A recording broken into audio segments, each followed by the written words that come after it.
जागृत जीवन जगुनी जिज्ञासा जागती ठेवूया जगती विषय असो स्थूलाचा सूक्ष्माचा देव वाखरी प्रगती पृच्छा करुनी साधू जिज्ञासेची तशीच परिपूर्ती देवकृपे सर्वांना लाभो इह पर दोहोत श्रेष्ठ गती.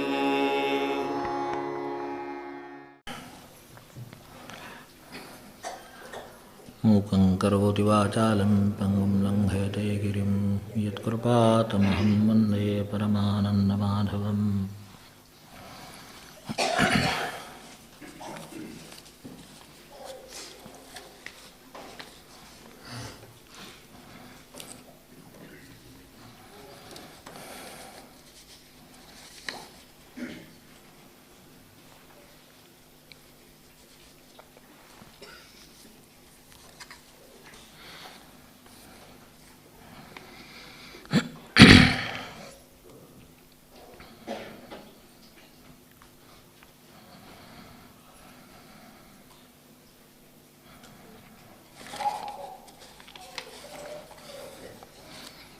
उपासना मार्गात ग्रंथाच्या पारायणाचं स्थान काय, महत्त्व काय, गरज काय, हेतू काय,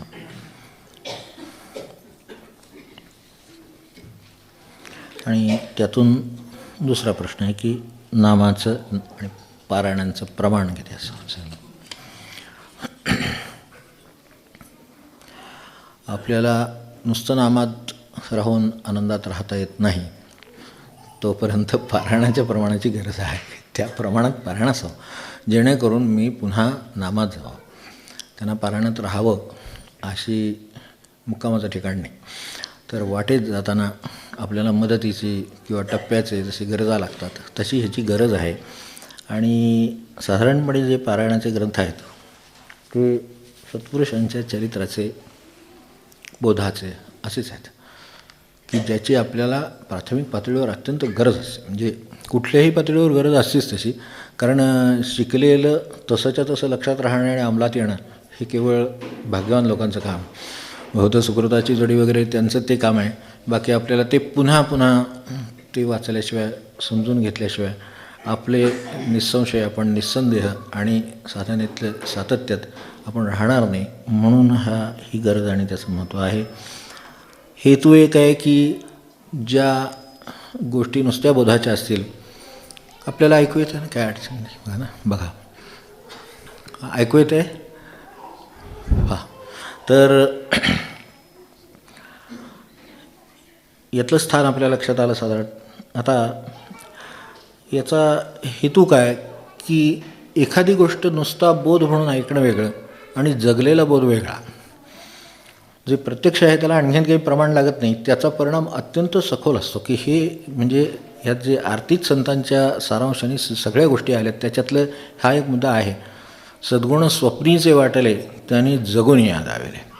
आपण जर सत्पुरुषांचं चरित्र बघितलं तर जे म्हणून त्या काय आपल्याला जे म्हणायचं ते प्रेम म्हणा, काय निरपेक्षही म्हणा, सगळी निरपेक्षता त्यांनी जगून दाखवलेली आहे. त्यांचं स्वतःचं काही म्हणणं नाही, सगळं पूर्वाज्ञापालन आहे. सगळ्या ज्या गोष्टी ज्या आपल्याला केवळ सद्गुण वाटतात आणि त्यामुळे असं वाटतं की असं काही शक्य आहे का वगैरे, ते शक्य कसं आहे त्यांनी प्रत्यक्ष जगून दाखवलेलं आहे. मग आता त्याचा परिणाम जास्त होतो. आता हे वाचून करतो म्हणून पारायणाच्या मार्गाने, पाहून करायला मिळालं तर त्याच्यासारखा भाग्यवान नाही. पण तरीसुद्धा त्याच्या खाली आणखीन काय आहे तर त्याच्या खाली पारायण आहे की जिथे सत्पुरुषांनी हे सगळं जगून दाखवलेलं आहे. आणि बोधाच्या बाबतीतसुद्धा म्हणजे त्यातसुद्धा थोडा प्रकार आहे की बोधाचेही ग्रंथाची पारायणं करतो. आता ज्ञानेश्वरी एवढा बोधच आहे तसा विचार केला तर, पण इतकं करून शेवटी माझे जी उरले पाईकपणं हेच जगण्याचा भाग आहे त्यातला. की मी सगळं केलं, मला काय द्या, येणे वाग्यज्ञ तो शावे. जो काही वाग्यज्ञ झाला तो गुरूंच्या कृपेनं झाला आणि तो जो झाला त्याने आपण संतुष्ट आहोत ही विश्वात्मकाला केलेली प्रार्थना आहे. इथेच जगण्याचा संकेत मिळतो. काय जगावं, कसं जगावं याचा संकेत मिळतो. तर तिथून आपलं जीवन जर तपासलं तर ते किती उंच आहे ते लक्षात येतं. एवढ्या तेवढ्या गोष्टीत अपेक्षा असणं किंवा साधारण सामान्य मनुष्य त्यात असणं, हे असणं आणि हे असणं ह्याच्यामध्ये किती तफावत आहे ती तेव्हा लक्षात येते. ती लक्षात यायला आपल्याकडे आता ज्ञानेश्वरीशिवाय, तुकोबांच्या शिवाय काय आहे दुसरं, म्हणजे अशा तऱ्हेचं जे आहे त्याच्यातच मिळणार. म्हणून ते तिथून शिकावं. मग त्यासाठी पारायण करावं, म्हणजे जेणेकरून आपल्याला या गोष्टी जगलेल्या पाहायला मिळतात, बोधाचा उलगडा होतो आणि हा बोध त्यांच्या जीवनात असतो आणि ज्यांच्या जीवनात बोध असतो त्यांचेच ग्रंथ टिकतात, हेही सांगतो. विद्वानांचे ग्रंथ महाराज म्हणले आधी वाचूच नाही, महाराजांचं थेटच काम आहे. तर त्यांनी सांगितले की विद्वानांचे ग्रंथ वाचू नयेत, हे मुळातच सांगितलेलं आहे.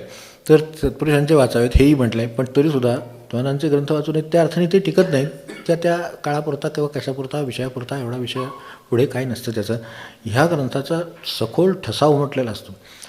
जे लहानपणी मनाचे श्लोक म्हटलेले असतील ते मोठेपणे अनुभवायला येतात. मनात वाचरे पूर्वसंचित केले हे तेव्हा पाठ होतं फक्त. आता तयासारखे भोगणे प्राप्त झाले ते कळतं काय कळायचं.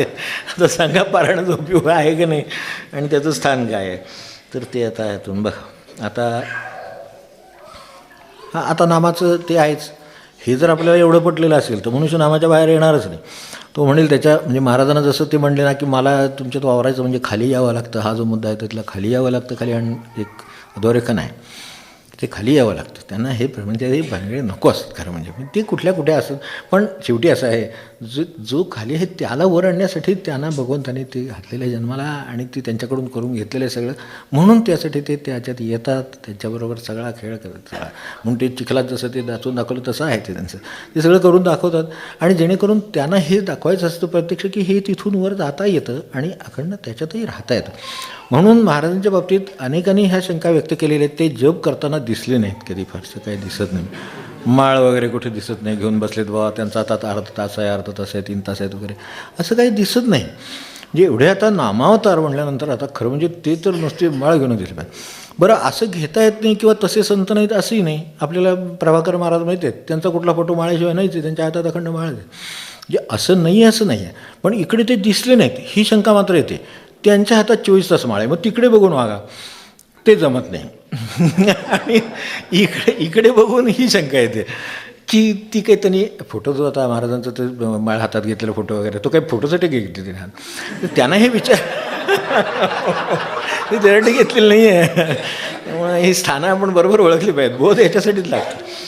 तेव्हा जो अखंड नामातच राहिला त्याला वेगळ्या बाण्याची काही गरज नाही आणि त्याला वेगळ्या ह्या साधनांची. म्हणून नामाचं प्रमाण काय, तर नामाचं प्रमाण मी नामात, माझा श्वास नामात चालला आहे इथपर्यंत ज्याचं चाललं आहे त्याच्या दृष्टीनं मग ही साधनं गौण होतात. साधनांचं स्थान नाहीसं होत नाही. कारण पुढे प्रश्नात तोच विचारलेला आहे की नाना महाराज आणि वरदानंद भारती वगैरे यांनी उत्तर काळात अनेक पारायणं केल्याचं आपल्याला त्यांच्या चरित्रातून कळतं. मग त्यावेळेचा त्यांचा हेतू काय असावा, काय असते माहिती का, म्हणजे फार ह्याच्यावर आपल्याला वेळही ह्याच्यावर कमी असतो. त्यामुळे एखाद्या वाक्यात सुद्धा आपल्याला कळेल की भीमसेन जोशी जरी झाले ना तर शेवटी एक दिवशी यमन वगैरे गायला असत. आता त्यांची काय कल्याण आणि यमन गावं, म्हणजे त्यांनी काय जे गावं ते कुठेतरी फार कुठेतरी म्हणजे कुठेतरीच आहे, पण त्यांनाही असं वाटतं कधीतरी यमन गावं, म्हणजे अगदी जे सुरुवातीला अगदी किंवा अगदी भोगबीव गावं असं त्यांना वाटतं. म्हणजे हे जे काय वाटतं यावेळेला त्यांना काय वाटत असेल तर त्यांना कुठेही आनंदच आहे. आमचा तो इथे तिथे तिथे तिथे असं आहे, ते मिश्रण नामकरण हे ते त्याच्या पलीकडे गेलेले लोक तसे जसे असतात आपल्या साध्या ह्या एका क्षेत्रामध्ये, तर हे तर सगळ्याच्याच पलीकडे गेलेले असतात. मग आता त्यांनाही कधीतरी वाटतं की काहीतरी एखादं पारायण करावं. मग ते काय दत्तप्रभूंचं करतील, काय त्यांना जे आवडीचं वाटेल ते करतील. तो त्यांनी एक आनंद घेण्याचा एक प्रकार आहे. गरजेचा विषय नाही, आनंदाचा प्रश्न आहे. आणि दुसरी गोष्ट म्हणजे थोडीशी सूचना पण त्याच्यामध्ये आहे. जरा कोणीतरी वर चालला की त्याला याची काही गरज नाही असं वाटायला लागतं, किंवा तिथं असलं तरी याची गरज आहे. नाहीतर काय आता वरदानी स्वतः सगळी ज्ञानेश्वरीची सगळ्या समश्लोकी केलेली आहे. मराठीमध्ये आजच्या समश्लोकी आहेत तर त्याच्यामध्ये त्यांची समश्लोकी अगदी प्रसिद्ध आहे. तर ती सगळ्या ज्ञानेश्वरीची सगळ्या समश्लोकी करून टाकली. 10,000 10,500 ओव्या आहेत आपल्याला माहितीच असेल. तर तेवढ्या त्यांना लागल्या. ते जे काय म्हटलं ते पूर्ण सगळं येईपर्यंत ओव्या, सम अशा अर्थानं नाही, पण श्लोकी म्हणून अनुवाद म्हणून त्याने त्यांची ज्ञानेश्वरी प्रसिद्ध आहे. त्याला मामासाहेबांची प्रस्तावना आहे. म्हणजे म्हणजे ती इतकी सोपी झाली आहे. म्हणजे मामासाहेबांच्या पद्धतीनं म्हणालेले आहेत, त्याच्यात प्रस्तावनेत आपण वाचलं असेल की मामासाहेब त्यांच्या पद्धतीनं त्याच्यावर प्रस्तावनेचं म्हणजे आशीर्वाद तर आहेच आहे, पण त्याच्याबरोबर हेही सांगितलं आहे की हे इतकं सोपं झालं आहे आणि छान झालं आहे की लोक मूळ ज्ञानेश्वरी वाचायचं विसरू नयेत. ते दोघंही एकमेकांना पुरेसे आहेत आणि दोघांचाही अधिकार तितका आहे. हे ज्यांनी केलेले आहे त्यांना आता ती ज्ञानेश्वरीची 60 पारायणं, पण त्यांनी काय अनुवादाची नाही केली, ज्ञानेश्वरीची केली. त्यांनी साठीला 60 पारायणं वगैरे जे आहे ना ते गोविंदांचं 60व्या वर्षी 60 महिने चालण्यासारखंच आहे. ते म्हणजे ह्यांच्या पातळीवर ह्यांचं आहे, त्यांच्या पातळीवर त्यांचं आहे. मुद्दा आहे की ह्यांच्यासारखे सत्पुरुष जेव्हा पारायणं करतात तर ते नाना महाराजांच्या चरित्र आपल्याला दिसतं. याचं कारण त्यांना एक तो आनंद घ्यायचा आहे, त्यांना एक थोडीशी सूचनाही द्यायची आहे, त्याच्यातून ती अप्रत्यक्षपणे ते कळावं. तर एवढंच आहे. आता साधन पदावलीत काहीतरी भजन आहे, पारायण सेवा पूजा नाही. साधन पदावलीत भजन क्रमांक 164 आत्ता काय माहीत नाही. पारायण किंवा इतर साधनांबद्दल काय कामाला येईल आपल्याला. कारण शेवटचं कडवं प्रेम कर्तव्य नाम प्रत्यंतर अभ्यास निरंतर. बरोबर. महाराज सांगायला काय हो ते जे काय मार्गाच्या मर्म आहे त्याच्यामध्ये हे शेवटी मार्ग म्हणून सारांश दिला. आता ह्याच्यातलं जरी शेवटच्या कडेवर हा सारांश असला तर म्हणजे नुसतं मला खेडे घालून होईल का, 5 पौर्णिमा करून होईल का, मुख करून होईल का, तर ह्यांनी सगळ्यांनी होईल, पण थोडं थोडं होईल. म्हणजे तात्पुरतं पोट भरावं तशी ती व्यवस्था होईल, पण पुन्हा भूक लागेल. जो मनुष्य सातत्याने निरपेक्ष प्रेमाच्या भावातच आहे, कर्तव्यात आहे, ते सुद्धा कर्तव्यातच आहे, उगाच वाढवून घेतलेली कामं नव्हे, तर कर्तव्यातच आहे, नामात आहे आणि सतत त्याचा वृत्तीकडे लक्ष आहे. गुंते का, काय होतं का, ह्याच्याकडे त्याचं लक्ष आहे. तर त्याच्यासाठी हा सारांश दिलेला आहे. ह्यात जो अभ्यास निरंतर आहे त्याच्यातलं आता आपली परिस्थिती कशी आहे ह्याच्यातलं बघावं की आपल्याला हे सगळं लागू आहे. हे महाराजांना समोर ठेवूनच इथं लिहिलेलं आहे. तर त्यात जे आलेलं आहे ते पदामध्ये तसं आहे. त्यामुळे प्रेम कर्तव्य नाम निरंतर वगैरे वृत्त्यंतर अभ्यास निरंतर असं जे आहे तर ते अपेक्षित आहे असं म्हटलेलं आहे. ते बरोबर आहे. आणि बाकीचं जे म्हटलं आहे पारायण आहे, सेवा आहे, पूजा आहे, कुठल्या साधनाने होत नाही, तर सगळ्या साधनाने होतं. अभ्यासाचं साधं काम आहे. तर मनुष्याचं वाचनाने होतं का, टेक्स्टबुक आहे आणि ते वाचलं तर काम होतं का, तर तेवढ्यावर होत नाही. पुन्हा ते समजून घ्यायला दुसरं काहीतरी पुस्तक वाचावं लागतं त्याच्याबरोबर. मग आणखीन शाळेत कॉलेजमध्ये जाण्याची गरज आहे का, मग आता एवढं केलं आहे ना, नाही, पुन्हा तिथं जावं लागतं, त्यांच्याकडून समजून घ्यावं लागतं.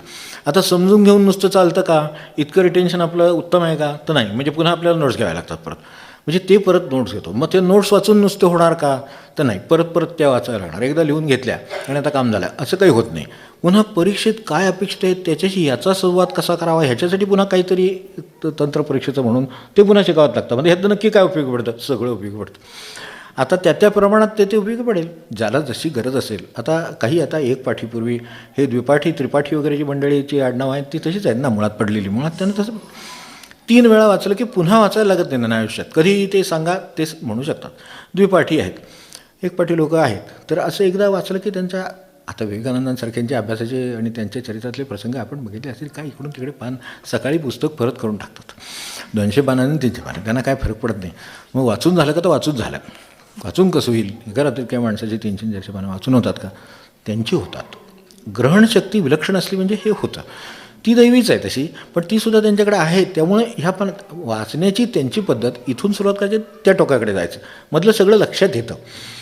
शब्दशः पाहून मग त्याचा अर्थ लागणार, मग त्यांना वाक्य कळणार, मग त्याची अनेक वाक्य होणार, मग परिच्छेद वगैरे हे भानगडी ठीक आहे. म्हणजे पिपीलिका मार्ग व्यंग्य मार्ग तसं आहे.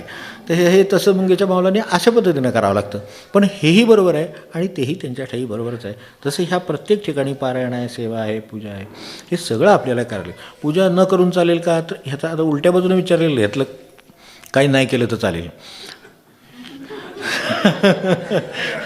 केलं सगळंच करावं लागेल, काही न करून त्या अर्थानं चालणार नाही. आता माझी मनस्थिती कशी आहे, मला पूजा आहे ह्या परिस्थितीत, पूजा केल्यानंतर माझं चित्त शुद्ध होत असेल तर पूजा करायची गरज आहेच. आणि खरं सांगायचं तर सगुणाची, म्हणून महाराज एवढंच निर्गुणात राहून म्हणले की सगुणाशिवाय उपाय आपल्याला पर्याय नाही म्हणून. मग का पर्याय नाही, बरोबर आहे ना, सगळं आमचं सगुणात आहे. आपला म्हणजे आता ते अदृश्य आहेत, हे आहे निर्गुण आहे, ते अदृश्य आहे, काय कळत नाही. खरं ते आहे, हे सगळं खरं आहे. पण मला जेवायला अन्नच लागतं ना, ते सगुणच लागतं ना, का मानसपूजेत जावं लागतं. जास्त काय सांगत नाही. त्यामुळे आपल्याला काय लागणार आपण आता ओळखून घ्यावं आणि पुढे जावं. तर ही संतनगरीतल्या सर्व व्यवस्थाबद्दल आपण मार्गदर्शन करून आमच्याकडून कृती करून घ्यावी ही विनंती आहे. तर हा मी प्रश्न बाजूला ठेवतो थोडासा, त्यांनी विचारलं तर अधिक बरं होईल. काही ते आता संतनगरीच्या वाटचालीमध्ये काय असते हे सेटअपची माहिती आहे किंवा त्याच्यामधल्या डिरेक्शनची माहिती हे कशासाठी आहे, तत्वोपासना कशासाठी आहे, गुरुपद कशासाठी आहे, काय झालं आहे नक्की त्याच्या मागे ह्याचा त्याच्यात खुलासा त्याच्यात आहे. त्यातून आपल्याला हे मिळू शकेल असं मला वाटते.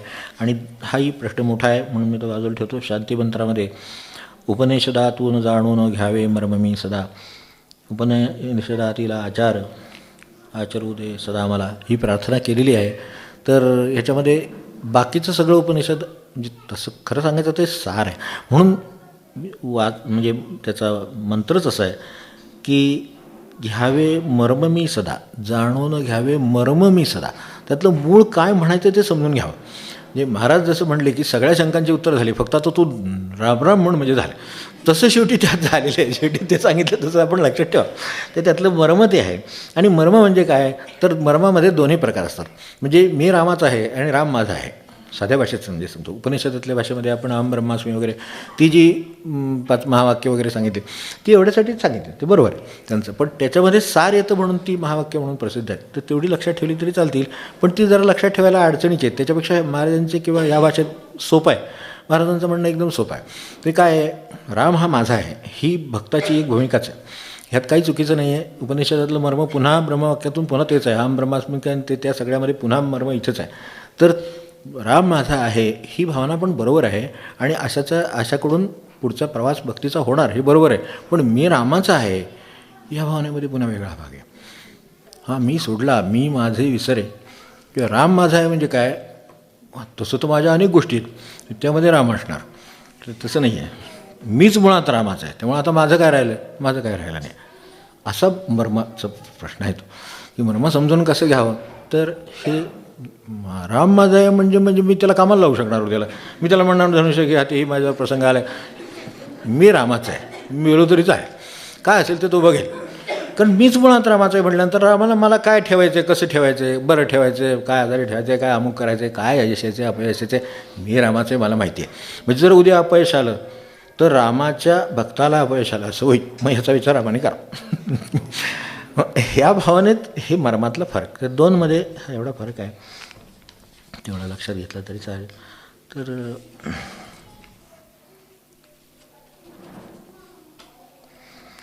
नातेवाईक, मित्रपरिवार, मार्गदर्शक, शिक्षक अशा अनेक व्यक्तींचे आपल्यावर लहानपणी उपकार झालेले असतात.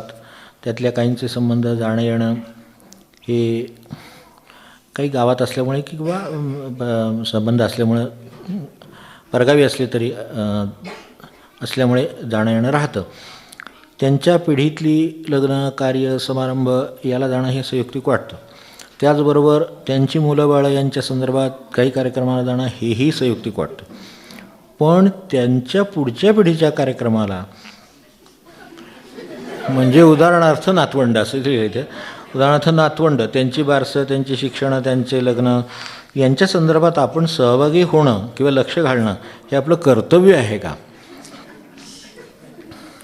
आता काय म्हणावं, ती वाईट म्हणतील. सरळ सांगितलं, सत्य सांगितलं तर त्यांना राग येण्याची शक्यता आहे. त्यामुळे ज्यांना तसा राग न येता आपण हे सत्य समजून घ्यावं एवढंच मला म्हणायचं आहे. तर ते काय आहे की माझं मुलाशी कर्तव्य लागतं हे बरोबर आहे, पण माझं नातवाशी नातूच आहे. शेवटी माझं मुलगा म्हणून जे मला करणं भाग आहे ते मला नातू म्हणून करणं भाग नाही.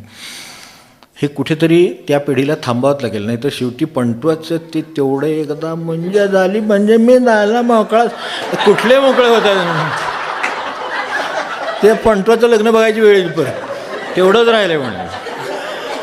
आता काय सांगणार, परिस्थिती आहे अशी आहे. आता तो पंटो काय ना मोकळं करणार आहे. आता असू द्या ना, आहे तो चांगली गोष्ट आहे, तर ते तेवढं त्याचं शुभ चिंतावं आपल्या जागी बसून. आणि काय असते सुखाला जोडी ते सर्व ते तसं असते. त्या आधी ते आमचे ते आत्तेभाऊ म्हणजे ते अगदी सख्या भावासारखं ते आमचे आत्तेभाऊ, त्यांची ती नणंद नाही का, तिची ती धाकटी बहीण नाही का, तिचा मुलगा अहो त्याचं लग्न आम्हाला गेलंच पाहिजे. काही तुम्ही जाणून तुमच्या आत्याच्या नंडेचा मुलगा त्याचा काय गरज आहे. पण आता असं जर लावूनच घ्यायचं ठरवलं तर अख्ख्या जगाशी नातं लागेल आपलं हळूहळू. कारण कुठून ना कुठून तरी ते पदर लागतो म्हणतात ना, तसं ते कुठून तरी ते जुळणारच काहीतरी. तर आता ते बरं, ह्याला काय मित्रही चालतो, ह्याला काही चालतं. तर त्यामुळे आपल्या पिढीची कर्तव्य करणं हे बरोबर. त्याच्यानंतर त्याच्या पुढची एक पिढी इथपर्यंत कर्तव्य करणं बरोबर. याच्यानंतर मागचं कर्तव्य करणं आहे मात्र ते राहिले कुठेतरी बहुतेक प्रश्न तसं दिसते. तर मागचं कर्तव्य करणं बरोबर, आई वडील काय जे काय तिथेपर्यंत ठीक आहे. पण असं करत राहिलो तर मला काही देवाच्या वेळ कुठं आहे. ही सगळी सारखी लग्न कार्य पाहुणे बारशीन डोळ्या जेवण, मला वेळच नाही कशाला. म्हणजे असं मग शेवटी नामाला किंवा महाराजांना सांगावं लागतं. तर त्यावरून त्यासाठी हे महत्त्वाचा आहे मुद्दा की हे आपण म्हणजे म्हणून एक पिढी आपली, एक मागची, एक आपली आणि एक आपल्या पुढची, इथे आपल्या कर्तव्याचा विषय संपलेला आहे असं समजायला हरकत नाही. त्याच्यानंतर जे आहे ती त्यांच्या आता तो माझा मुलगा आहे म्हणून मी त्याचं काय ते करायचं. आता जो नातू आहे तो माझा नातू असला तरी त्याचा मुलगा आहे. मी माझ्या मुलाचं जे करायचं होतं ते आता त्याच्या मुलाचं त्यांनी करायचं आहे, ते मी नाही करायचं. कारण तसं जमत नाही. म्हणजे व्यावहारिकदृष्ट्यासुद्धा पिढीमध्ये जी अंतर असतात, काय 20-25 वर्ष काय जे आपल्याला म्हणायचं असेल त्या पिढीमध्ये बाहेरच्यासुद्धा विचाराच्या पद्धती, परिस्थिती यामध्ये फरक पडलेला असतो. आणि मग अशी माणसं त्यांना मदत करायला आली तरी अडचणीची ठरतात. पण ही त्यांच्या लक्षात येईल, त्यांना वाटतं आपलंच कर्तव्य आहे.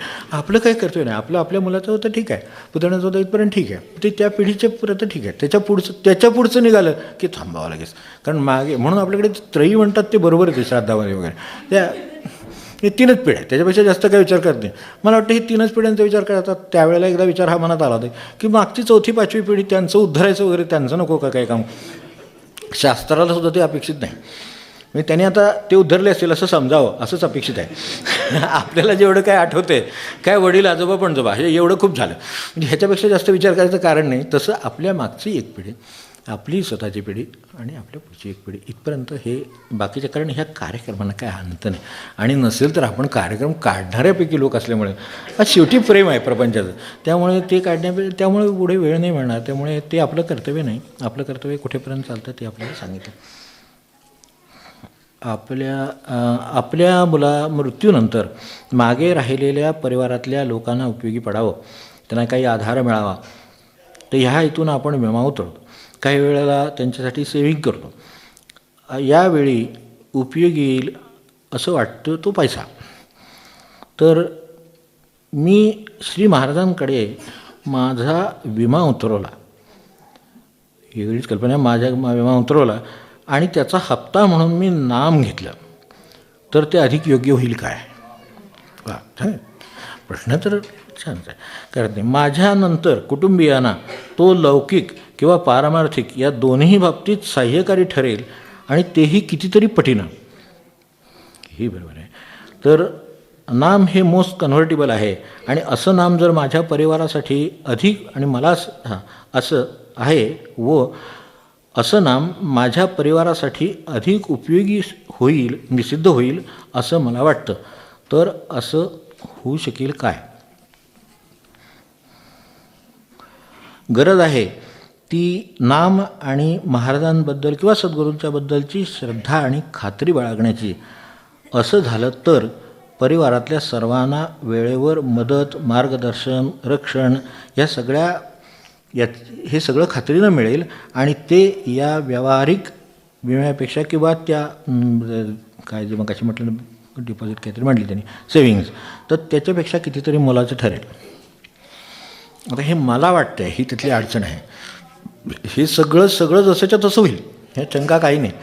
जे पैसा उपयोगी पडेल की नाही मला माहीत नाही, पण भगवंत उपयोगी पडेल यात शंका नाही.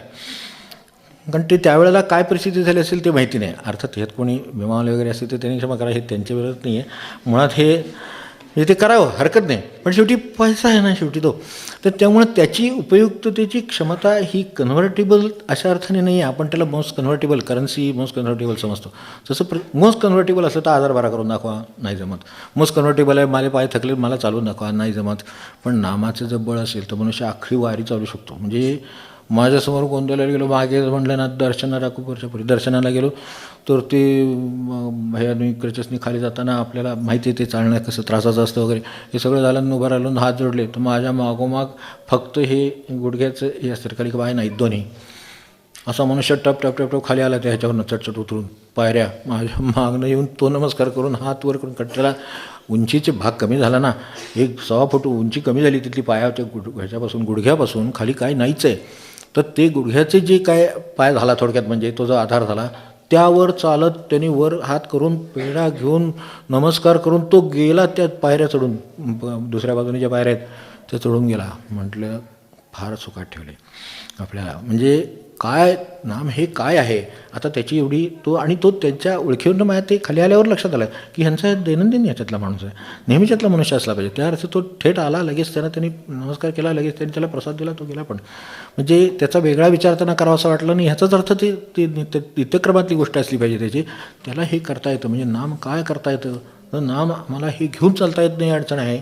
त्याला काहीच न घेता चालता येते, आणि त्या नुसत्या त्या गुडघ्याच्या याच्यावर चालता येतं, काहीही करेल. म्हणजे हेच असं नव्हे, कसलेही प्रसंग असतात मनुष्याच्या आयुष्यात, काय अनंत प्रसंग आहेत, तर हे होईल, ह्याबद्दल काही प्रश्न नाही. फक्त काय झाले, याही पिढीचा पैशावर विश्वास आहे आणि दुसऱ्याही पिढीचा पैशावर विश्वास आहे, आणि त्यामुळं महाराज म्हणले ना पैसा असावा आणि गरज आहे, पण त्याचा आधार वाटू नये असं जे म्हणले ना, तर आधार नामाचा वाटावा. हे आता हे विचारणाऱ्यांना समजा त्याचा आधार वाटत असेल आणि त्यांना तो तसा उपयोगीही पडत असेल, त्याबद्दल शंका नाही. पण ज्यांच्यासाठी हे करायचं आहे तर त्यांना तसं वाटेल का, तर त्याचं एक उत्तर थोडं पटणार आहे, आणि दुसरं उत्तर आहे हे त्यांनी मान्यावर आहे. एक उत्तर पटणारं कुठलं आहे की आपण गेलो तर काहीतरी ठेवून जाणार, कर्ज ठेवून जाणार नाही एवढं तर नक्की. एवढं जो मनुष्य विचार करतो, कोणी हे विचारलं ते काही मागं कर्ज ठेवून जाणार नाही त्यांच्या मागं, आणि असेल तर व्यवस्था करून जातील, म्हणजे तो प्रश्न नाही राहणार. त्यांच्या मागं त्यांचं सेविंग काय असेल ते राहीलच ना, म्हणजे काहीतरी त्यांनी त्यांच्यासाठी ठेवलं आहे, त्याचा त्यांना वर्षभर उपयोग हो, नाही तर 10 वर्ष हो, काय जे होईल ते. आणि उरलेलं त्यांचं कर्तृत्व नको का, त्याला काय वाव नको का, ह्याने सगळं त्यांच्या पुढच्या जन्माची तरतूद जर करून ठेवली तर ते बसूनच राहतील, ते खरं नाही आहे. त्यामुळे त्यातलं ते जे काय राहील ते त्यांना उपयोगी पडेल. ते ह्या रूपाने आला असेल, त्याच्या म्हणून आला असेल, नाही तर सेविंग म्हणून आला असेल, तेवढं पुरेसं आहे. याच्यापेक्षा जास्त काय काळजी करायचं कारण नाही. नाम अवश्य घ्यावं, फक्त एक आहे, त्यांच्यासाठी आपण नाम घेऊन ठेवलं तर सद्बुद्धी दिल्यासारखं होईल. पैसा देता येईल, सद्बुद्धी देता येईल नाही, एवढं नक्की लक्षात ठेवा. तर त्यांच्यासाठी आपण एक संकल्प करावा की ह्यांच्यासाठी बस, तर त्यांच्यासाठी बाबा 10 लाख मी त्याच्यासाठी जॉब करतात आहोत. मुलाला पुढे आपण असू नसू, कारण आता शेवटी पिढीचाच प्रश्न आहे हा, त्यामुळे आपण असू नसू पण त्याला सद्बुद्धी राहील, एवढी टिकली तरी त्याचं कल्याण होईल. बाकीचं काय जे असेल ते तर तसं ते टिकून राहू दे, एवढं म्हणण्यामध्ये सर्व सार येतं. त्यामुळे त्या अर्थाने त्याच्यासाठी तेवढं करून ठेवायला हरकत नाही. कारण याला आज कदाचित सेविंगला किंवा ह्या सगळ्या गोष्टी करायला, तरतूद करायला सुद्धा पैसा लागेल, तो सुद्धा माझ्याकडे किती असेल मला सांगता येत नाही. पण नाम घ्यायला काय लागत नाही, मला फक्त भाव लागेल, मला श्रद्धा लागेल, माझा वेळ लागेल फार तर मला द्यायला, तर ते दिल्यानंतर त्याचं पुढच्या आयुष्याचं कल्याण होईल हे नक्की. त्यामुळे हे करायला हरकत नाही. फक्त आता हे यामुळं होईल ते आपल्या मनाशीच ठेवावं. मी तुझ्यासाठी नाम घेऊन ठेवले म्हणलं तर उद्या तू नाम तरी घेईल की नाही कोणा ठेवू, त्यामुळे त्याच्यापेक्षा जे 5 लाख आहेत 10 लाख आहेत ते अधिक बरे, म्हणजे असं काहीतरी होईल. तर तसं न होता आपल्या मनाशी संकल्प करावा, त्याच्यासाठी मी नाम घेतलेलं आहे, म्हणजे आपल्याला खंत नाही. कारण किती ठेवून पुरणार त्याला, हा पण प्रश्न आहे ना शेवटी. अमुक एक झाला म्हणजे त्याला पुरेल असं होईल का, बरं समजा पुरलं तरी अडचण आहे, कटू काय करणार नाही, तो म्हणतो माझ्या मागे आहे सगळं, त्यामुळे तशीही अडचण आहे, त्यामुळे फार काय करण्यात अर्थ नाही. हे बरोबर आहे, नामाची कल्पना बरोबर आहे, तर ती आपल्या मनाशी करावी, प्रार्थना करावी आणि त्याच्यासाठी हे करावं. ते ठरवून संकल्प काहीतरी करावा, आणि तो त्याच्यासाठी केलेली ह्या प्रोव्हिजन नाही का सगळ्या करतोय आपण, घरं बांधून ठेवतोय, काय हे सेविंग करतोय, अमुक करतोय, विमा उतरवतोय, काय जे करतोय सगळं हे सगळं त्याच्यासाठी आहेच. तर ते जे आहे त्याच्याबरोबर त्याच्यापेक्षा सर्वात कन्व्हर्टेबल असलेली गोष्ट मी त्याच्यासाठी ठेवली आहे, म्हणून त्याच्यासाठी आपल्याला जो वाटेल तो योग्य वाटेल अशा तऱ्हेचा कुठलाही संकल्प तो त्याच्यासाठी करून ठेवला आहे. तो त्याच्यानंतर नामाने आनंदात राहील एवढं नक्की, तो समाधानात राहिला म्हणजे झाला. त्यासाठी मी एवढंच करू शकतो. आता तो जे नाम घेईल त्याने तो खरा समाधानात राहील, तो श्रद्धेने राहील तर तो समाधानात राहील. कारण शेवटी पुढच्या पिढीचा प्रश्न आहे तो, त्याचं श्रद्धा आहे का, माझी आहे, तर आहे म्हणून मी करून ठेवलं आहे. आता ते काय होईल तर जमिनीत पेरून ठेवल्यासारखं आहे, कधीतरी उगवेल, त्याची ज्या वेळेला वेळ येईल त्यावेळेला ते उगवेल. मागे मी एका ग्रस्तांचं आपल्याला उदाहरण सांगितलं त्यांना तसं आहे ते. त्यांना लहानपणी मांडीवर घेऊन त्या ह्यांनी अनुग्रह दिले होते, म्हणजे हा यांच्यातला मला वाटतं निंबर्की पंथातला विषय.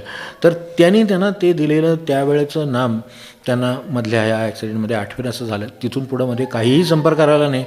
पण ज्या वेळेला कधी ते रिगेन झाले त्यावेळेला त्याला पहिल्यांदा जे लक्षात आलं तो प्रसंगसुद्धा विसरले.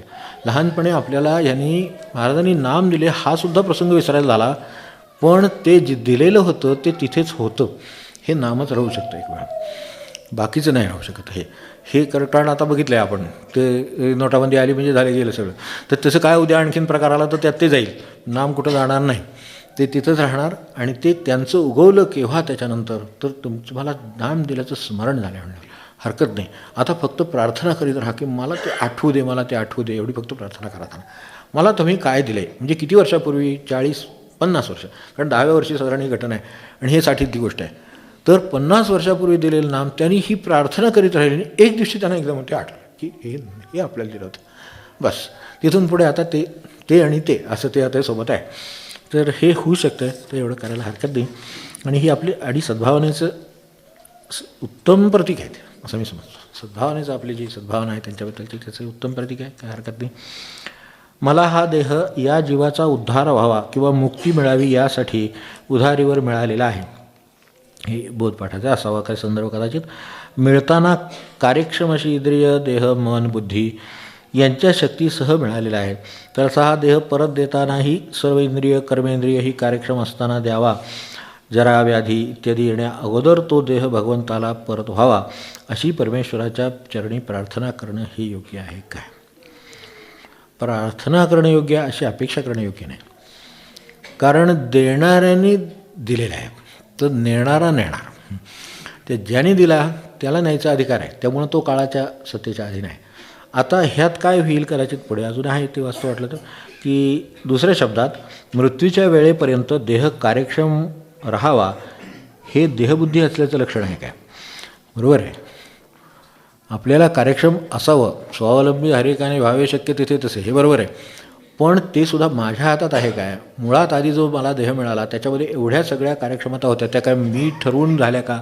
त्या त्यांनी दिल्या म्हणून आहेत. त्या निसर्गाने जशा दिल्या आहेत तसा निसर्ग परत घेऊन जाण्याची शक्यता आहे, कारण त्याचा तो अधिकार आहे. ज्यांनी दिला आहे त्याला परत न्यायचा अधिकार आहे. तर त्यामुळं ते ऐकू कमी यायला लागतं, मग ते हळूहळू ते जे सुरू होतं कमी दिसायला लागतं, अमुक हे होतं, अगदी नैसर्गिक आजार वगैरे, व्याधी वगैरे सुद्धा. यांनी व्याधीचंही विचारलेलं आहे, पण त्याचंसुद्धा त्याच्याशी काही संबंध नाही. आपल्याला हे मृत्यू वेळेच्या वेळेपर्यंत देह कार्यक्षम राहावा हे देहबुद्धी असल्याचंच लक्षण आहे.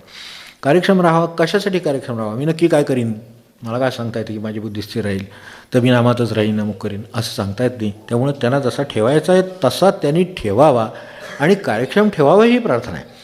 म्हणजे परावलंबित्व येऊ नये किंवा त्याच्यासाठी कोणाला त्रास होऊ नये यासाठी हे ठीक आहे. पण महाराजांनी स्पष्ट सांगितलेले आपल्याला माहिती असेल की माझ्यापासून कोणाला, म्हणजे मी अकार्यक्षम झालो, काय कसल्या आजारी पडलो, त्यामुळे लोकांना करावं लागतं, तर त्यांना करावं लागू नये असं म्हणल्यावर महाराज एकच वाक्य म्हणले, हे देहाचं प्रेम नाही का म्हणले. तिथल्या तिथे त्याचं उत्तर मिळालेलं आहे आपल्याला. त्यामुळे त्या अर्थानं काही नाही, लागू दे ना करावं लागलं तर, त्यांचं प्रारब्ध आहे. मी मुद्दाम काय केलं का? आता बिऊ उठून उड्या मारायला लागलो त्याच्यामुळे त्रास झाला असेल, हा ते त्यांचं नाही, ते आमचं कर्तृत्व आहे, ते आम्ही आपलं भोगावं हे उत्तम.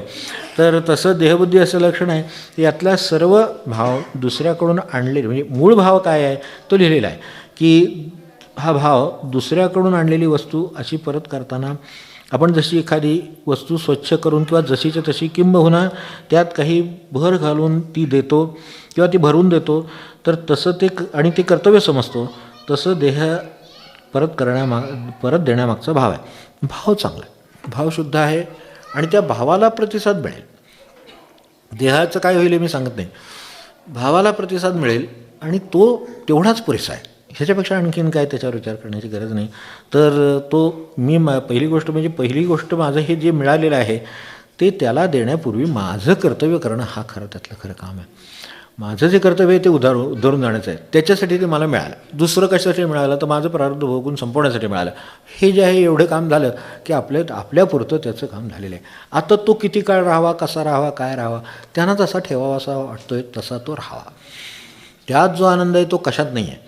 म्हणजे कदाचित आजारी पडूनसुद्धा आपलं कल्याण होईल आणि कदाचित आपण चांगले धट्टेकट्टे राहूनसुद्धा कल्याण होईल. त्यात 4 लोकांना मदत होईल आणि ह्याच 4 लोकांची मदत आपली राहिलेली त्यांची करायची, त्यांची सुटका होईल, हेही होईल त्याच्यातून. त्यामुळं त्या अर्थाने त्याचा आपण अपेक्षा ठेवू नये.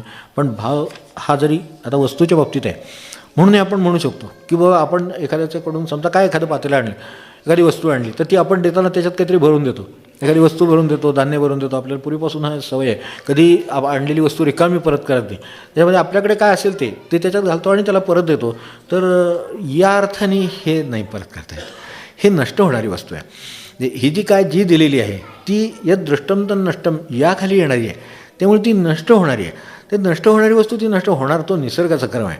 माझा फक्त भाव एवढाच आहे की ती कार्यक्षम राहावी. म्हणजे कशासाठी? माझ्या उद्धारासाठी किंवा नामासाठी. एवढी कार्यक्षम ठेवली तरी ती शुद्धी पुरेशी आहे. ते तेवढं काम पुरेसं आहे, याच्यापेक्षा जास्त त्याच्यावर नाही विचार केला तरी चालेल. परमेश्वराच्या चरणी प्रार्थना करणं हे योग्य की ही कार्यक्षम असावी. कारण कार्यक्षम असलं तर मला आठवेल. म्हणजे मी एवढीच अपेक्षा करतो की नाम तरी आठवावं शेवटी. बाकी सगळं गेलं तरी चालेल. हात गेला, पाय गेला, त्याने नाम नडत नाही. नाम नडतं कुठं? की ज्या वेळेला विस्मरण होतं तेव्हा नाम नडणार.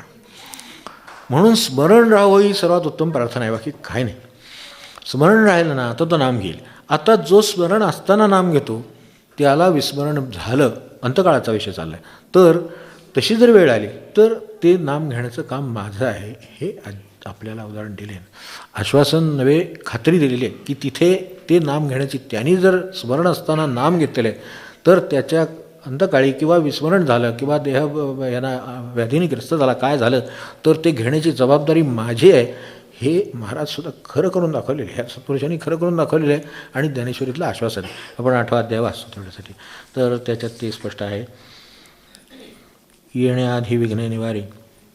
विघ्नामुळे अपघात, आजारपण, काय नफा नुकसान अशा सर्व गोष्टी प्रारब्धाच्या असतात का? काय सगळं प्रारब्धावर ढकलण्यात काही अर्थ नाही. आपलं कर्तृत्व आणि मनाची घटना कशी आहे त्यानुसार सुद्धा यातल्या काही गोष्टी घडत असतात. गाडीवर स्पीडोमीटरचे सेफ लिमिट दिलेलं असतं. आता ते ओलांडणं म्हणजे कर्म आहे. त्याच्या आत राहणं म्हणजे त्याच्या पुढे ओलांडायला गेलं ना ते माझं कर्म आहे. मी सेफ लिमिटमध्ये चालवणं हे कर्तव्य आहे. त्यामुळं त्याच्यामधला फरक लक्षात घ्यावा की आता जर ते काही मी केलं तर कर्म आणि त्याचं प्रारब्ध याला मी जबाबदार आहे. कारण मी सेफ लिमिट ओलांडून पलीकडे गेलो तर मग आता मी त्याला जबाबदार आहे. अशी आपापल्या बाबतीत सगळ्या कर्तव्यांच्या बाबतीत विचार करावा की त्या अर्थाने विघ्नामध्ये नेहमी काही सगळं प्रारब्धाचं असतं असं नाही. आता मी गाडी, आता मी बघितलं आहे, म्हणजे आता तुम्ही तर काय तुम्ही बघितलं, मी किती काय बघणार इथे बसून. तुम्ही किती फिरत असता तुम्हाला खूप माहिती असेल. तर काही लोक मोटरसायकल काय काय हे काय चारचाकी काय विमानासारखी चालवतात की नाही. म्हणजे विमान स्थिर असतं, पण ते ह्या जर गाड्या समजा विमानासारख्या त्याने चालवत असतील तर ते आता त्यांचं निर्माण केलेलं प्रारब्ध आहे. आता त्याचं काय होणार ते आता ते अनेक वेळेला असे जे जातात ना कट मारून जातात ते उलटे सुलटे असते ते पुढच्या चौकात आपल्याला आपटलेलं दिसतं खांबावर वगैरे. आता हे त्यांच्या प्रारब्धातच होतं, त्याला काही नाही, त्यांच्या कर्माचं आहे ते. त्यांनी ते व्यवस्थित चालवायला पाहिजे होतं, त्यांनी नियमाप्रमाणे डावीकडे काय ते जायला पाहिजे होतं. ते न करता ते जर असं काहीतरी करायला गेले असतील तर ही कर्म असतात, ही प्रारब्ध नाही. आणि त्यातून हे सगळं सांभाळलं आहे. अनेक वेळेला असं होतं तुम्ही अगदी अगदी टू द रूल्स, अगदी तुम्ही डावीकडून चाललाय, तुमच्या स्पीड लिमिटमध्ये चाललाय, सगळं चाललं आहे, त्याचा ब्रेक फेल झाला तो तुमच्या अंगावर येऊन आला, ते आलं आहे प्रारब्ध. आता हे प्रारब्ध आहे. कारण का तुम्ही काही केलेलंच नाही आहे, तुमच्या पद्धतीने तुम्ही चाललेले आहात आणि तो येऊन धडकला. आता तुम्ही त्याच्यावर धडकणं आणि त्यांनी तुमच्यावर धडकणं फरक आहे काहीतरी वेळ. तुम्ही रितसर जातात तर त्यावेळेला ते तुमचे स्वतंत्रपणे व्यवस्थित दिलेल्या स्वातंत्र्याचा योग्य उपयोग आहे तो. आणि हे मात्र आता ते जे काय झालं त्याला आता आपण जाऊन नाही, ते आलं तिकडून, आता त्याला काय करणार. ते आपल्या म्हणजे त्यात चूक नाही, आपल्या बाजूनं चूक नाही, ते आपल्याला त्यातलं काही असेल ते. आणि त्या सर्वसाधारण अशा केसेसमध्ये असं होतं, पण तो वाचतो माणूस. म्हणजे ज्याच्याकडे चूक नाही आहे ना तो वाचवला जातो. आता त्यातूनही कदाचित काहींना ह्याच्यात त्रास झालेला आहे अशी पण उदाहरणं आहेत. ते म्हणले मग आमची जर चूक नव्हती तर आम्हाला का त्रास झाला. म्हटलं ही आत्ताची चूक नाही आहे, असं लक्षात ठेवा फक्त. म्हणजे पूर्वी आपण उलटे सुलटे गेलेले आहोत कधीतरी, ते आता लक्षात नाही. आणि दोन्ही कोणात देवणाला तरी धक्का दिला आहे तिथे लक्षात नसेल तर ते त्यातलं आहे. प्रत्येक वेळी गुरुकृपेनं त्या टळतात किंवा निवारल्या जातात का? नाही. गुरुनं काही तेवढंच काम नाही. ते काय ट्रॅफिक पोलीस आहेत का मला सांगा. नाही, ते काही नाही, ते गाडी बाजूला घ्या वगैरे ते त्यांचं काम नाही आहे. ते करायला आपण ते जे आहे ना ते काय ते गुरुकृपेनं ह्या गोष्टी वगैरे काही टळत नाही. गुरुकृपा ही खरं तुम्हाला उद्धरण्यासाठी आहे, त्यामुळं ते काय त्यांचं काम नाही. प्रत्येक वेळी त्या निवारल्या जात नाहीत. ज्या वेळेला तुमच्या परमार्थाला त्याचा अडथळा निर्माण होणार तेवढ्यापुरतं फक्त ते मध्ये हस्तक्षेप करतात आणि करतातच, त्याची काही काळजी नाही. सर्व सांगतात की प्रारब्ध आणि कर्मांचे परिणाम हे कुणाला चुकत नाहीत, ते भोगावेच लागतात. फक्त संत कृपेनं ते मागपुढं करतात किंवा त्या प्रसंगात बळ देतात. तर हे बरोबर आहे. तेव्हा ह्याचा अर्थ काय घ्यावा ते बरोबर आहे. ते काय होतं की प्रारब्ध आणि कर्माचे वेळ येते पण ती मागपुढं करता येते. काय ते काळ आणि ह्या दिशा म्हणजे दिक्क आणि काल ह्याच्या पलीकडे आहेत, त्यामुळे त्यांची ती सत्ता तिथं चालू शकते. त्यासाठी ते मागे पुढे करतात. जे आपल्याकडे अगदी साध्या म्हणजे तो धर्माच्या बाजून आला, निर्विघ्नता सिद्ध्यर्थं महागणपती स्मरणं करायचे. म्हणजे काय आहे ते विघ्न निवारण्याचं सामर्थ्य आपल्यामध्ये नाही आहे. एखाद्याचा समजा जीवच आहे, तो आता असंही तो जीव जाणार आहे, त्याची काय ती वेळ आली आहे, काळ आली आहे, काहीतरी आलं आहे. समजा मनुष्य आहे, काय वृद्ध आहे, काय असेल ते असेल, पण त्याची वेळ झाली आहे. तर वेळ झाली आहे पण तुमच्या मागे संरक्षण गुरूंचं आहे. मग आता ते आत्ता जे काय सकाळी 8 वाजता जाणार ते संध्याकाळी 8 वाजता जातात. तुमचा सगळा कार्यक्रम पार पडतो, दुपारची सगळं लग्न माणसं सगळी रवाना होतात, 5 वाजता ते मग नंतर 8 वाजता तुम्ही रिलॅक्स असतात, त्यावेळेला ती आणून ठेवतात समोर. आता त्यांनाही भोगू देत आणि तुम्हीही तुमचं कर्म बघा. एवढं त्यांचं करणं त्यांच्याकडे आहे, कारण तुम्हाला याच्यातून जे निर्माण होणार त्याच्यावर त्यांची नजर आहे. तर त्याच्यात तुम्हाला त्रास होऊ नये एवढ्यासाठी एवढं करता येतं, तेवढंच ते करतात. पण हे असं हे अपवादभूत आहे, त्याच्यावर आपण राहू नये. अशी वेळ आली तर ते करू शकतात, एवढं नक्की आहे. संत मागे पुढे करतात आणि तसं करता येतं, म्हणजे ह्या गोष्टी खरी आहे. तर किंवा प्रसंगात बळ देतात, हा जो मुद्दा आहे तो पण बरोबर आहे की प्रसंग येतो पण बळ देतात. सोसण्याचं बळ असणं हा सुद्धा एक स्वतंत्र वस्तू आहे, ती दुर्लक्षित करण्यासारखी नाही. प्रसंग सगळ्यांच्यावर येतात, सगळ्यांना सोसवताच तसं नाही. सोसायचं जे बळ आहे ना ते देतात, हे त्यातलं मुद्दा महत्त्वाचा आहे. कारण प्रसंग कोणाला नाही आहे, राजाला प्रसंग आहे ना, आपल्याला काय आहे. अनेक ह्यांना मोठे मोठे राजे महाराजे होऊन गेले, त्यांच्यावर प्रसंग आले. पण आता शेवटी शिवाजी महाराजांना समर्थांचंच बळ लाभलं ना शेवटी. ते सोसायला त्यांना काय लाभलं शेवटी. म्हणजे जे आता काय आपण म्हणतो ते सगळे बिरदावली आहे ते आता छत्रपती आहेत, पण तरीसुद्धा अशा अवस्थेतसुद्धा त्यांना शेवटी गडावर जाऊन आपण राहावं आणि समर्थांच्या सान्निध्यात बळ घेतलं आणि उरलेलं कार्य संपवलं करून. हे करायला शेवटी जे बळ लागतं ते त्यांच्याकडे देण्याचं सामर्थ्य आहे. त्यांना देहात ते होते म्हणून त्यांचे प्रत्यक्षात राहिले, नसेल तर त्यांच्या स्मरणात राहिले असते. आता तुकोबांच्या तुकोबांनी कुठे ठेवून घेतलं नाही, ते समर्थांच्याकडे गेले. त्या संतांच्या प्रकृतीत आणि कार्यकारण त्यांचा जो संबंध असतो त्यामध्ये फरक असतो, त्यानुसार जो तो त्याच्याकडे जातो. तर पूर्वी रोगे देह जाई, आता मदता औषध देई, जन्म मृत्यू देवाच्या हाती आहे. मदत, इथे मदत शब्द खरं तर ह्याचं विवरण दिलं आहे मी, आता हे सांगत नाही, त्यामध्ये हे विवरण दिलेलं आहे.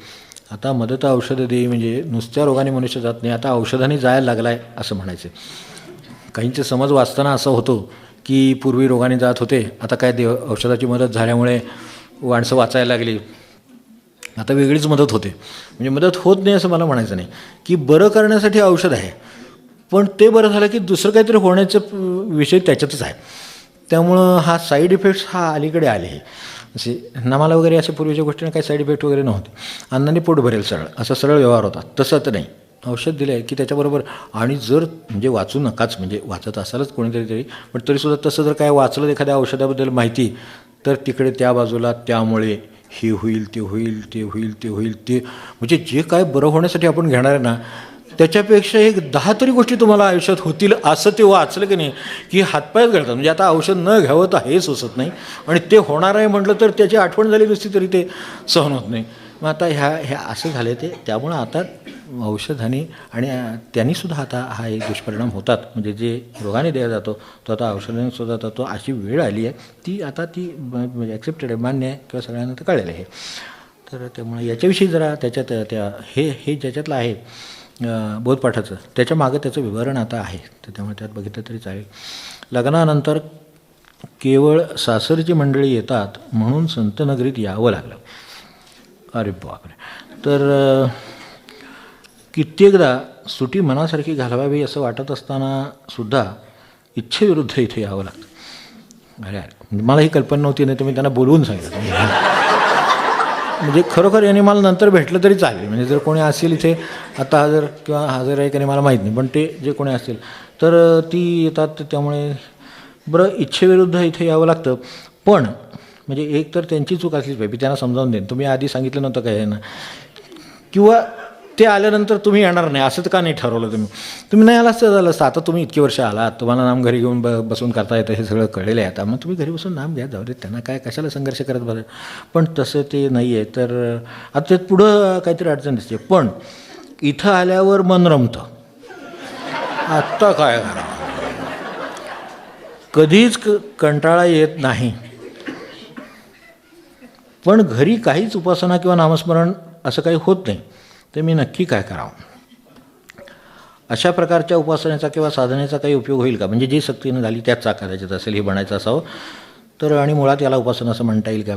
त्यांच्या मनासारखं वागणं ही सुद्धा एक उपासना असते. आता मला एक सांगा, जे कोणी हे येत असतील तर ते आता आपल्याकडे आता इथेच येत असतील, संतांच्यात म्हटलंच आहे त्यांनी, त्यामुळे इथे संतांकडे म्हटल्यामुळे मग आता आपल्यासमोर आहे, स्पष्ट आहे. तर समजा शनिवार आहे, ते 2 तास आले, एक 4 दुणे 8 तास, असे महिन्याचं बघू आपण, एक 8 तास काय 10 तास समजा, आणि ज्ञानेश्वरी 1-2 तास समजा, काय 3 तास काय, तर 12-13 तास झाले. हे मूळ नामदिवसाला एखादा येईल नाही येईल ते काय नक्की माहीत नाही.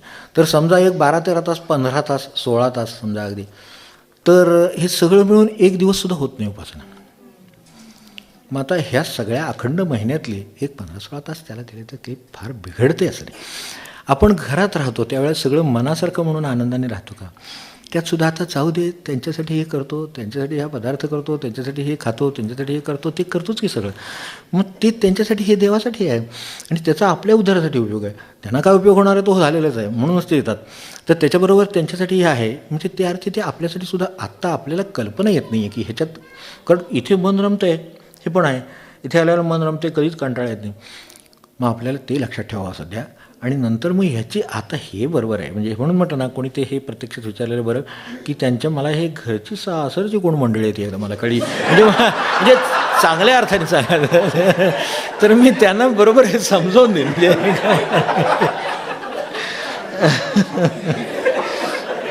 आणि निदान हे जे कोण लग्न झाले, त्यांचं जे काय लग्न झाले, तर त्या दोघांना सोडा मोकळं. उपासनेच्या वेळेस तुम्ही इथं या त्यांना जाऊ द्या. असं जरा हे प्रॅक्टिकल आहे एकदम प्रश्न, पण त्याला बरेच अँगल आहेत. मी काय सांगायची फार मोठी गरज आहे असं नाही, कारण आलेला कंटाळत नाही आहे हे त्यांनी सांगितलेलं आहे, म्हणजे आल्यावर कंटाळा येत नाही. पण तरीसुद्धा एक 10-12 तास आपले न कंटाळता आनंदात जातात, हे तरी त्यातली गोष्ट खरी आहे. म्हणजे घरी तरी तेवढे जात असतील घरी, मला काय सांगता येत नाही. ते आता त्यांनीच ठरावं घरचं वातावरण कसं आहे त्याच्यावर. तर हे झालं. आणि हां, मनात वगैरे प्रश्नवाली सगळं झाले हे मला वाटतं सगळं ते उपनिषदातले सांगितलं. तर ते पुस्तकांच्याबद्दल आहे, अनेक विषयांचे ते असतं. तर आपण फार सोप्या भाषेत अनेक पुस्तकांचं प्रकाशन केलं, त्यामुळे आपल्याला कोण बरं हे हां चिरंजीव, म्हणजे सद्गुरू चिरंजीव म्हणजे व्यास आहे थोडक्यात. म्हणजे व्यासांचं दर्शन झालं की काय असं वाटतं. मला काय दर्शन वगैरे व्यासांचं झालेलं नाही. व्यास असा मूळतः एक व्यास आहेत की अनेक व्यास आहेत हा पण प्रश्न आहे मुळात, म्हणजे तो मुळातच मुद्दा आहे त्याचा. पण त्यांनी जे कोणी एक असतील त्यांनीसुद्धा करून ठेवलेलं काम एवढं मोठं आहे की विशालतेचा अनुभव मला आहे, व्यासांचा नाही. तेव्हा त्याच्यातलं ते खरं आहे. तर आणि ते असल्यास ते मग कसं दिसतात त्यांचं तेज वगैरे काय, ते आपलं जाऊ दे, आपण आपलं नाम घ्या, म्हणजे माझी विनंती आहे म्हणून. आणि जर तसं काय होणारच असेल तर आपल्याला होईलच की, असं नाही का. ते तसं होईल. एवढं आजचं आपलं काम झालं, थांबूया.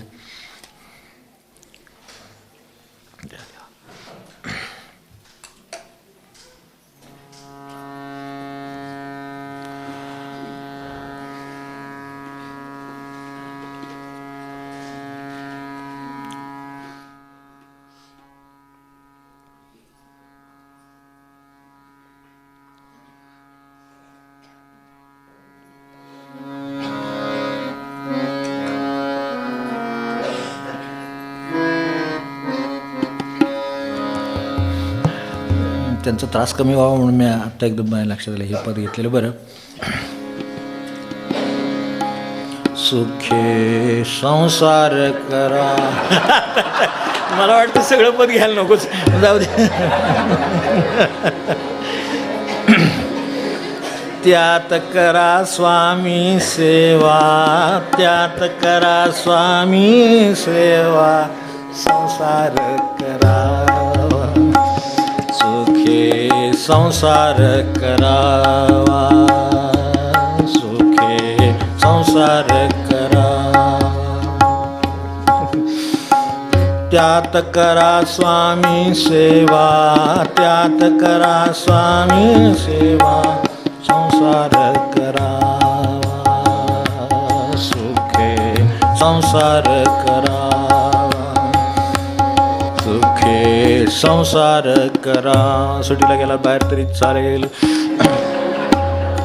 संसार पाहुण्याचे परी, संसार पाहुण्याचे परी, करुणी भजा त्या अंतरी, करुणी भजा त्या अंतरी, संसार करावा सुखे, संसार करावा सुखे, संसार करावा.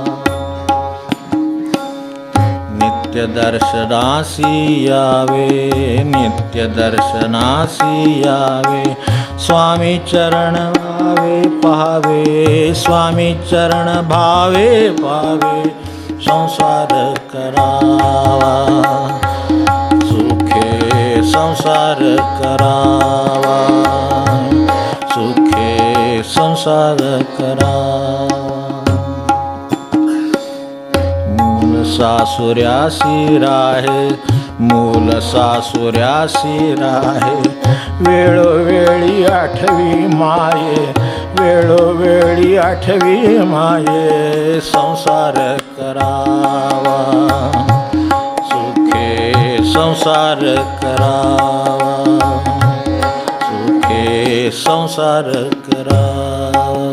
आपल्याला उपासनेचा अर्थ नीट लक्षात येत नाही म्हणून तसं होतं.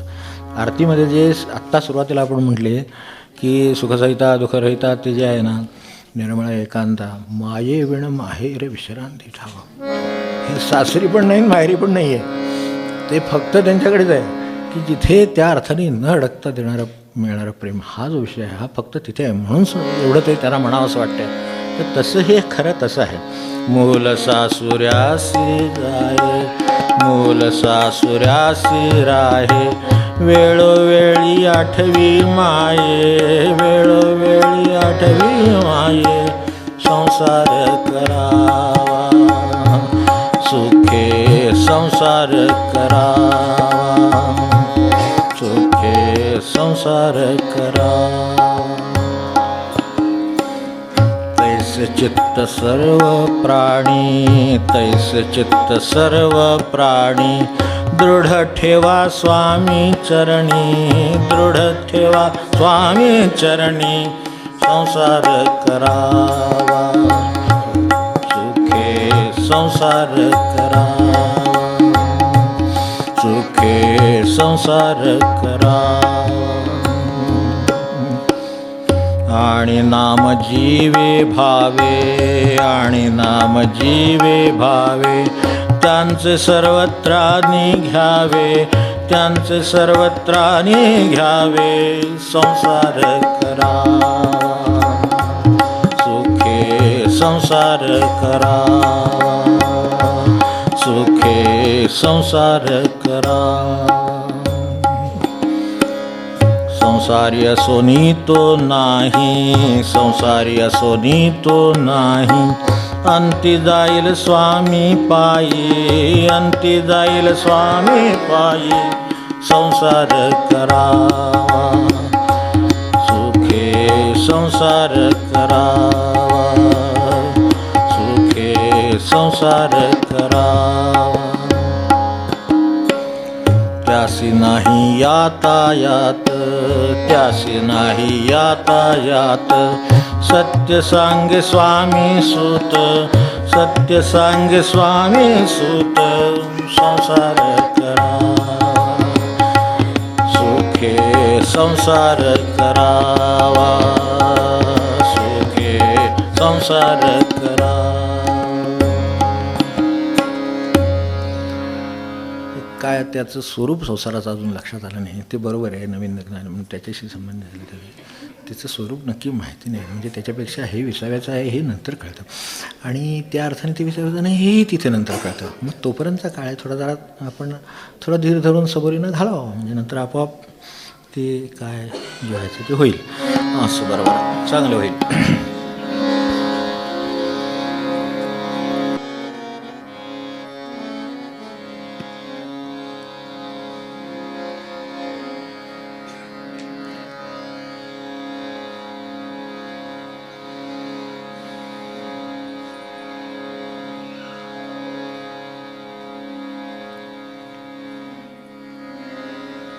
अखिल जगत उद्धारक निर्गुण गुरुपदाय नित नमः अखिल जगत उद्धारक निर्गुण गुरुपदाय नित नमः अखिल जगत उद्धारक निर्गुण गुरुपदाय नित नमः अखिल जगत उद्धारक निर्गुण गुरुपदाय नित नमः अखिल जगत उद्धारक निर्गुण गुरुपदाय नित नमः अखिल जगत उद्धारक निर्गुण गुरुपदाय नित नमः अखिल जगत उद्धारक निर्गुण गुरुपदाय नित नमः अखिल जगत उद्धारक निर्गुण गुरुपदाय नित नमः अखिल जगत उद्धारक निर्गुण गुरुपदाय नित नमः अखिल जगत उद्धारक निर्गुण गुरुपदाय नित नमः अखिल जगत उद्धारक निर्गुण गुरुपदाय नित नमः अखिल जगत उद्धारक निर्गुण गुरुपदाय नित नमः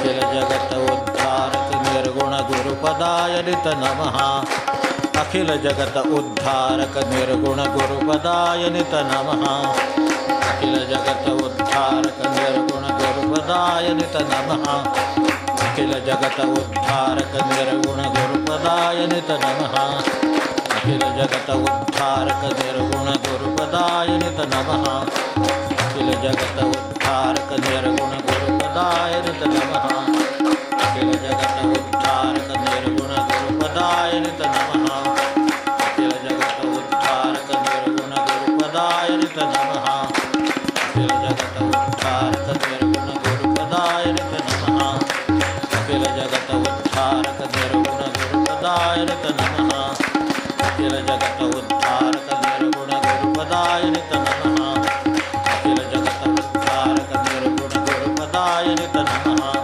अखिल जगत उद्धारक निर्गुण गुरुपदाय नित नमः अखिल जगत उद्धारक निर्गुण गुरुपदाय नित नमः अखिल जगत उद्धारक निर्गुण गुरुपदाय नित नमः अखिल जगत उद्धारक निर्गुण गुरुपदाय नित नमः अखिल जगत उद्धारक निर्गुण गुरुपदाय नित नमः अखिल जगत उद्धारक निर्गुण गुरुपदाय नित नमः अखिल जगत उद्धारक निर्गुण गुरुपदाय नित नमः अखिल जगत उद्धारक निर्गुण गुरुपदाय नित नमः अखिल जगत उद्धारक निर्गुण गुरुपदाय नित नमः अखिल जगत उद्धारक निर्गुण गुरुपदाय नित नमः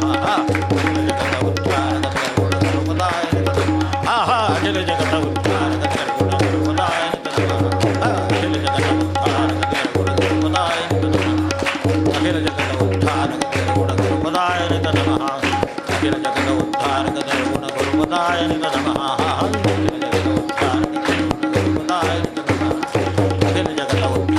निर्गुण गुरुपदाय नित नमः अखिल जगत उद्धारक निर्गुण गुरुपदाय नित नमः अखिल जगत उद्धारक निर्गुण गुरुपदाय नित नमः अखिल जगत उद्धारक निर्गुण गुरुपदाय नित नमः अखिल जगत उद्धारक निर्गुण गुरुपदाय नित नमः अखिल जगत उद्धारक निर्गुण गुरुपदाय नित नमः उद्धारक निर्गुण गुरुपदाय नित नमः अखिल जगत उद्धारक निर्गुण गुरुपदाय नित नमः अखिल जगत उद्धारक निर्गुण गुरुपदाय नित नमः अखिल जगत उद्धारक गुरुपदाय नित नमः अखिल जगत उद्धारक निर्गुण गुरुपदाय नित नमः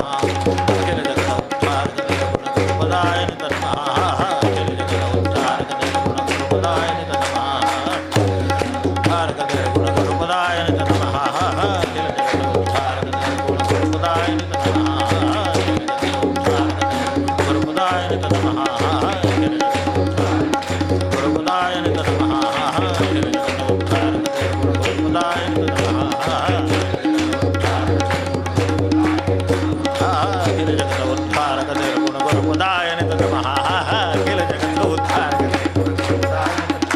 अखिल जगत उद्धारक निर्गुण गुरुपदाय नित नमः अखिल जगत उद्धारक निर्गुण गुरुपदाय नित नमः अखिल जगत उद्धारक निर्गुण गुरुपदाय नित नमः अखिल जगत उद्धारक निर्गुण गुरुपदाय नित नमः अखिल जगत उद्धारक निर्गुण गुरुपदाय अखिल जगत उद्धारक निर्गुण गुरुपदाय नित नमः अखिल जगत उद्धारक अखिल जगत उद्धारक निर्गुण गुरुपदाय नित नमः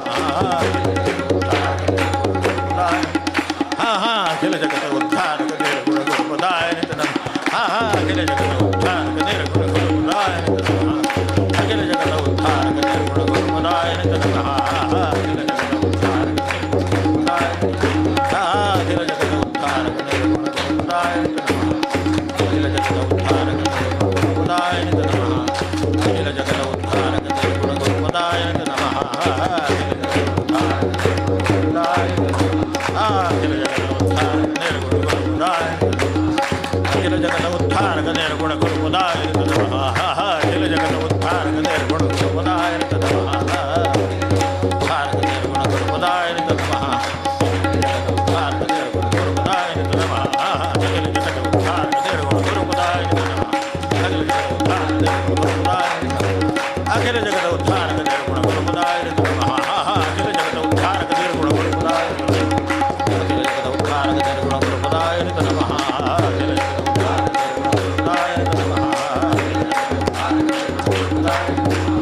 अखिल जगत उद्धारक निर्गुण गुरुपदाय अखिल जगत उद्धारक निर्गुण गुरुपदाय नमः अखिल जगत उद्धारक निर्गुण गुरुपदाय नमः अखिल जगत उद्धारक गुरुपदाय नमः अखिल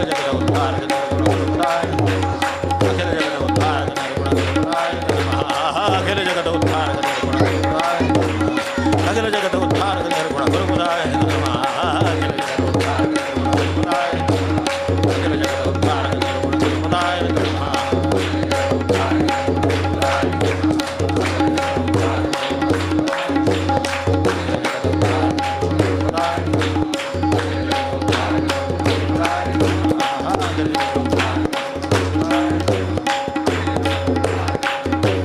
अखिल जगत उद्धारक निर्गुण गुरुपदाय नमः अखिल जगत उद्धारक गुरुपदाय गुरुपदाय नमः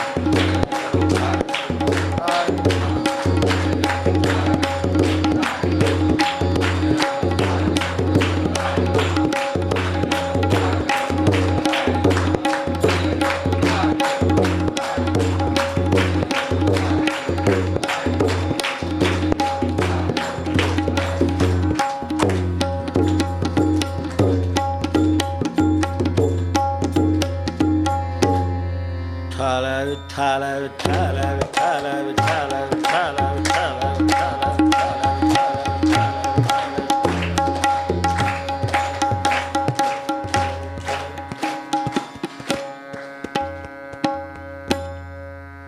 जानकी वनस्मरण जय जय राम